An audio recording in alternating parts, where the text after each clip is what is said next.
Swastiastu. Perkenalkan, nama saya Putri Dianita Permatasari. Saya dari kelompok 45 yang akan membuka presentasi pada kali ini.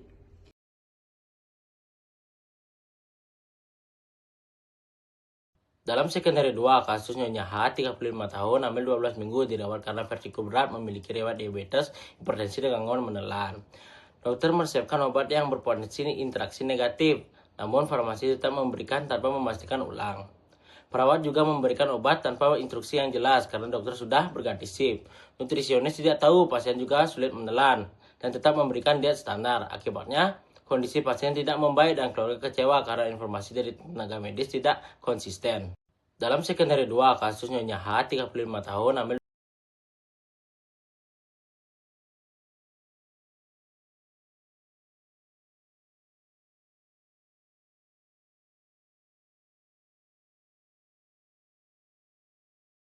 Melalui kasus Nyonya H, sebagai seorang mahasiswa farmasi, tentunya diharapkan dapat belajar tentang bagaimana cara menangani dan juga mengenali potensi interaksi obat, khususnya pada pasien dengan komorbid seperti diabetes, hipertensi, dan juga kehamilan. Kasus ini juga menekankan pentingnya prinsip keselamatan pasien, termasuk dalam tahap verifikasi obat dan juga komunikasi antar tenaga kerja. Selain itu, mahasiswa farmasi juga diajak memahami pentingnya komunikasi yang terstruktur pada saat timbang terima atau handover obat agar informasi pasien tersampaikan dengan jelas dan juga keselamatan pasien tetap terjaga. Mahasiswa dapat memahami pentingnya informasi kesehatan seperti rekam medis pasien dari dokter, perawat, maupun farmasi, sehingga menjadi satu informasi yang akurat agar meminimalisir terjadinya kesalahan ketika terjadi pergantian shift antar tenaga kesehatan. Selain itu juga mahasiswa dapat menganalisis serta mengevaluasi permasalahan dalam pelayanan kesehatan dengan mengedepankan komunikasi serta kolaborasi tim. Mahasiswa kedokteran gigi diharapkan mampu menganalisis implikasi komorbiditas sistemik, kondisi kehamilan, dan gangguan menelan terhadap rencana perawatan gigi pasien, serta mengidentifikasi pentingnya komunikasi dan kolaborasi interprofesional, terutama dokter umum, perawat, dan juga farmasi, dalam manajemen pasien dengan kondisi medis kompleks untuk mencegah potensi adverse event dan meningkatkan keselamatan pasien. Selanjutnya, melalui kasus ini juga, mahasiswa psikologi diharapkan mampu memahami bahwa komunikasi yang baik dan koordinasi antar tenaga kesehatan sangat dibutuhkan dalam merawat pasien. Di sini, peran psikologi dibutuhkan, yaitu untuk membantu membangun komunikasi yang lebih empatik antar tenaga kesehatan, serta memberikan dukungan emosional kepada pasien yang mungkin sedang mengalami stres karena kondisinya. Mahasiswa juga bisa belajar bahwa kesehatan mental pasien sama pentingnya dengan kesehatan fisiknya. Dengan pendekatan yang menyeluruh, pasien akan merasa lebih tenang, dipahami, dan proses penyembuhan pun bisa berjalan lebih baik.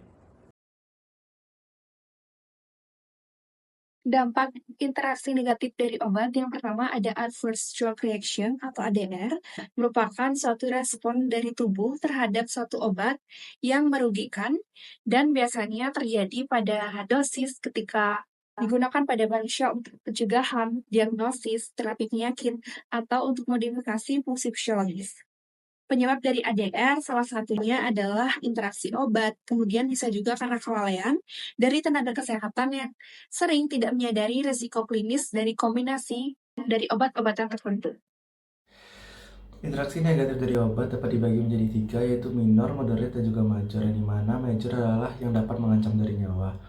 Lalu untuk interaksi dari obat terjadi karena mengkombinasikan 2 atau 3 obat atau lebih, dan juga untuk interaksi tersebut perlu diidentifikasi untuk menentukan apakah adanya efek adverse drug reaction ataupun intoksikasi dari obat.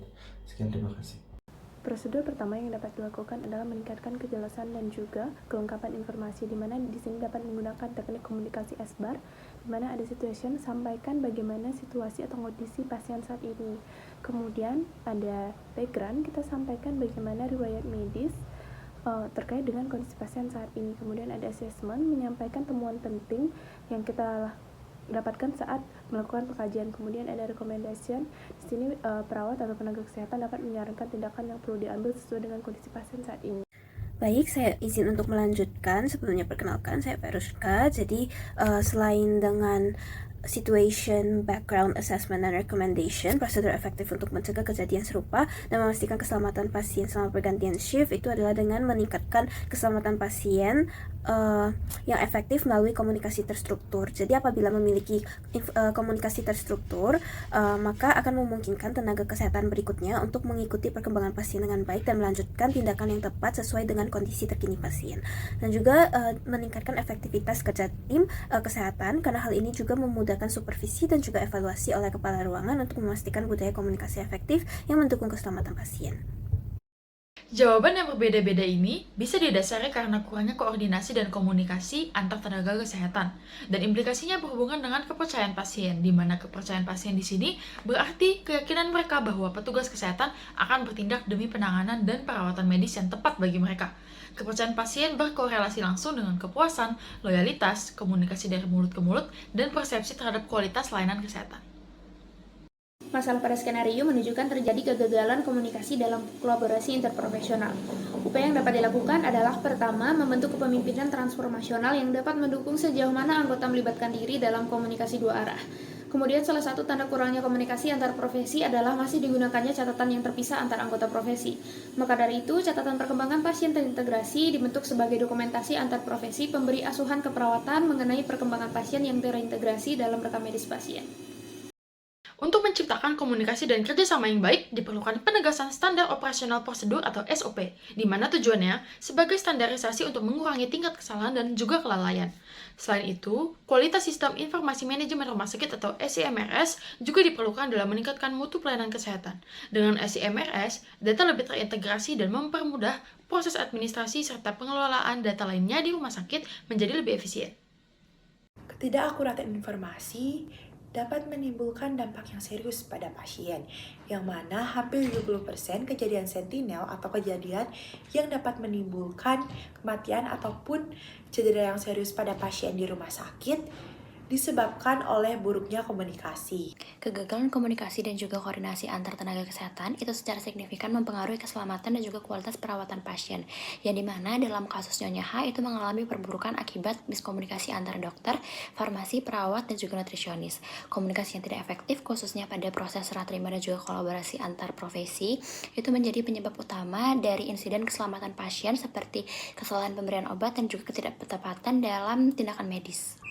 Pentingnya implementasi interprofessional collaboration dan juga interprofessional education untuk mencegah pelayanan yang terfragmentasi serta memastikan semua tenaga kesehatan memahami serta menjalankan perannya masing-masing.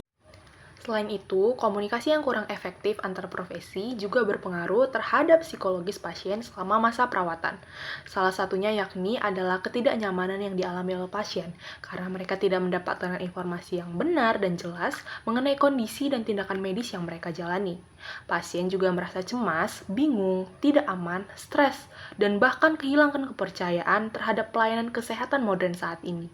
Dan hal tersebut bisa menjadi salah satu faktor yang membuat pasien malah mendatangi pelayanan kesehatan tradisional.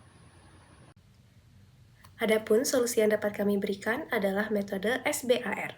Yang pertama, situation, menggambarkan keadaan pasien, keluhan, dan mengapa antar tenaga kesehatan menghubungi tenaga kesehatan lain. Kemudian background, yakni latar belakang pasien seperti tanda-tanda vital, riwayat penyakit, dan kemungkinan kondisi pasien di masa mendatang. Ketiga, yakni assessment, yakni membicarakan tentang hasil kajian masalah yang mungkin akan dialami pasien ke depannya. Terakhir, recommendation, yakni tindakan yang harus dilakukan pada pasien saat ini.